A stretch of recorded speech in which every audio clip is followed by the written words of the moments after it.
And welcome back to another edition of Tech in 10, the Louisiana Tech Bulldogs post-game show from the Ruston Daily Leader. I am sports editor Matt Bellinson coming to you live from Death Valley here in Baton Rouge.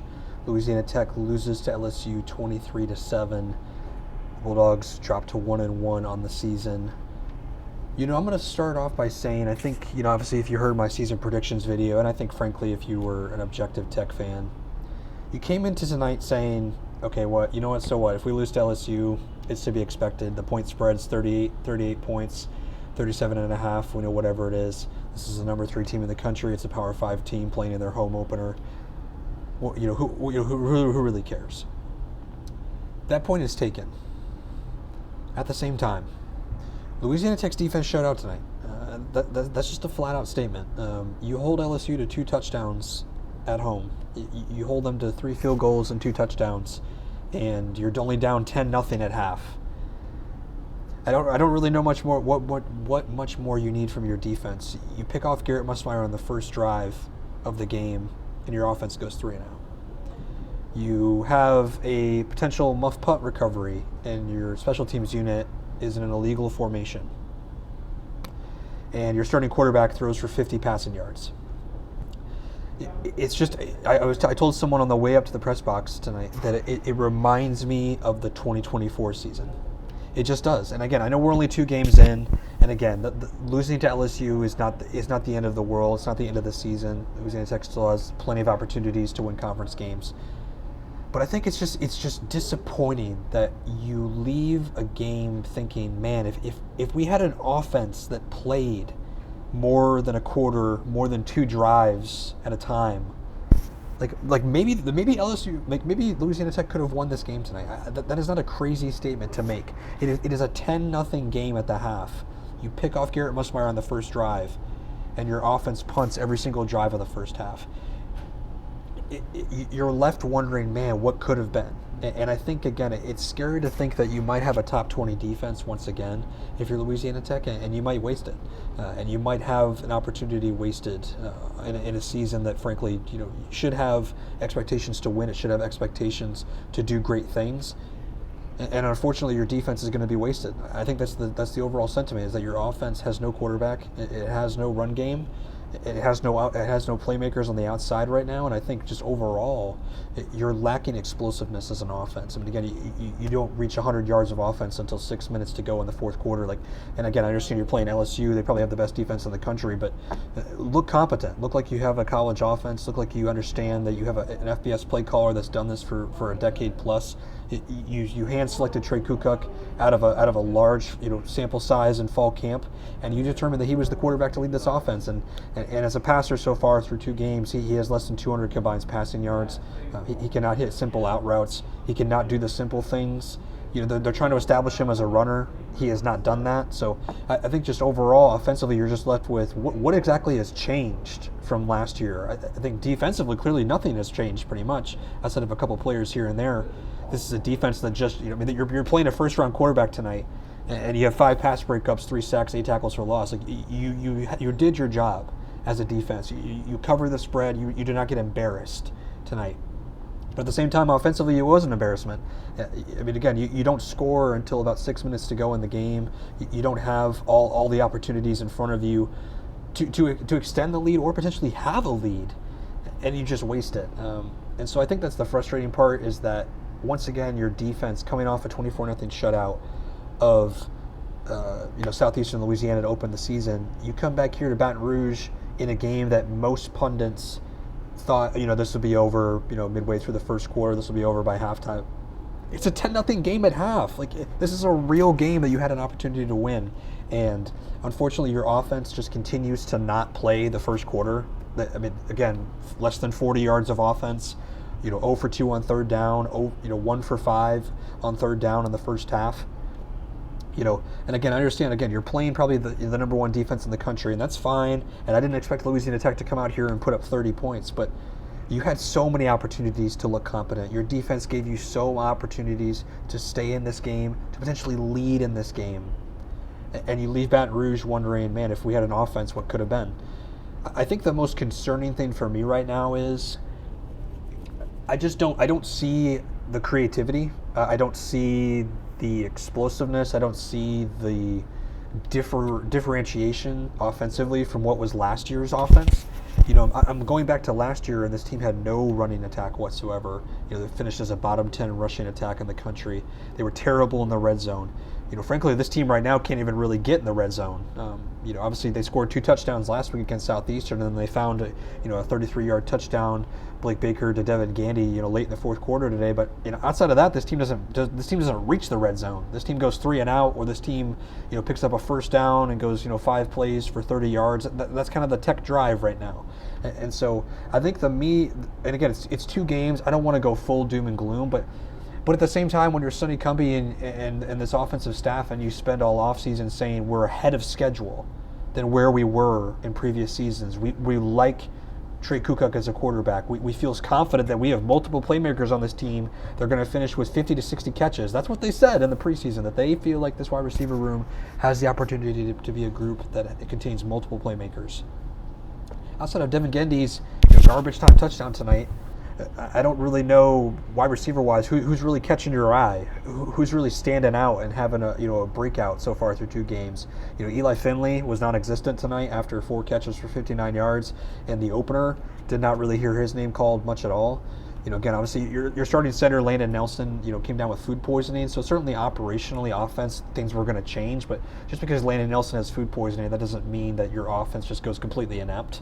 At least that's in my opinion. I don't really see how else his impact is really affected. So I think that's just the most concerning thing. I mean, obviously if you're a Tech fan, you're watching this too. The offense just looks the same. It looks like an offense that just waits 2, potentially 3 quarters to wake up. And then they decide, oh yeah, wait, we can threaten downfield. We can contain. We have these playmakers on the outside. We can get the ball in space. We can get the ball out quick. Trey Kukuk tonight held the ball way too long. And even when he was asked to pass, it was a lot of slant routes. It was a lot of kind of out routes to the back. Let's pick up 4 yards, 5 yards at a time. I don't believe that he attempted a pass more than 15 yards. I think if he did, it was definitely incomplete.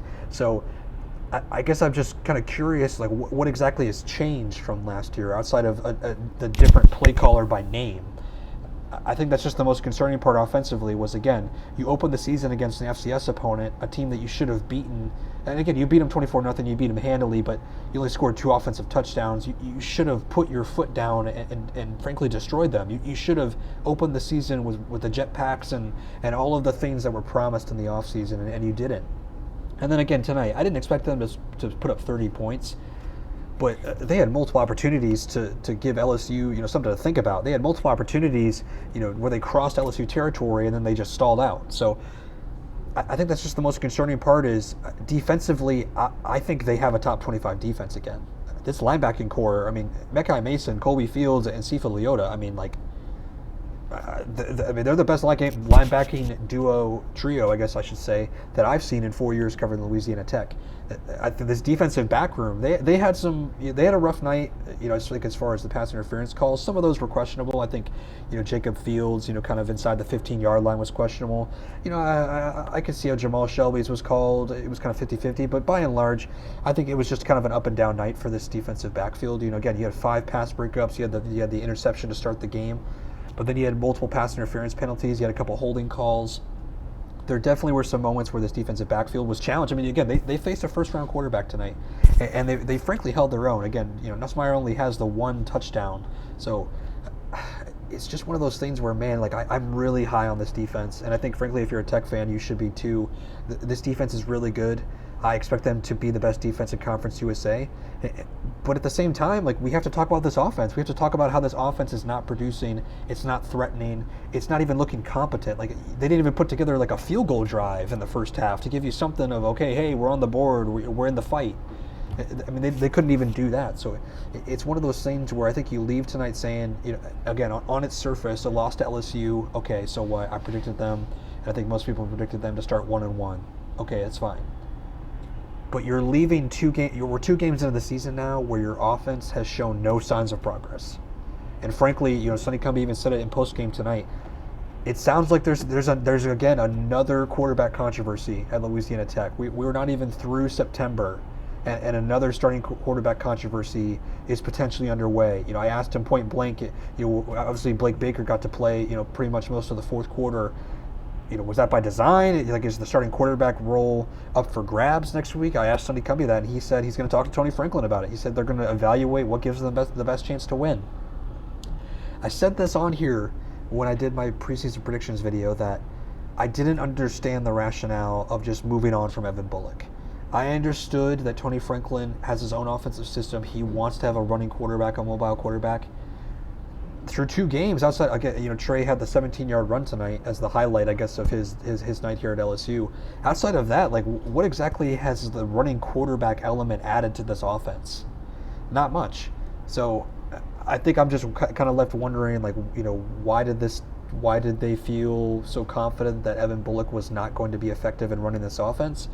And again, that remains to be seen. I mean, clearly, if you're going by what they did tonight, it seems like Blake Baker is next in line to play. It seems like Blake Baker and Trey, are going to be, I guess, in battle for starting quarterback next week against New Mexico State. And frankly, for the Louisiana Tech standpoint, they better hope whoever they put out there can put up points, because the next 2 weeks, I think, will tell us a lot. You're back home against a New Mexico State program that won 3 games last year. And then the week after that, you're back home against a 1-win Southern Miss program with a brand new head coach. If you don't win both of those games, I'm not saying your season is completely over, but you definitely lose your fan base. And I think your fan base definitely has every right to be frustrated and angry and question what exactly has changed in the 4th year of Sonny Cumby. So again, I don't want to leave this episode being all doom and gloom, because again, a loss to LSU on its surface, it's not a big deal. LSU is probably going to be in the college football playoff. They're a top 5 team in the country. It's 100,000 plus in Tiger Stadium. The odds were against you. But at the same time, if you watch this game tonight, this defense gave you everything it had, and this defense put you in a position to win this game.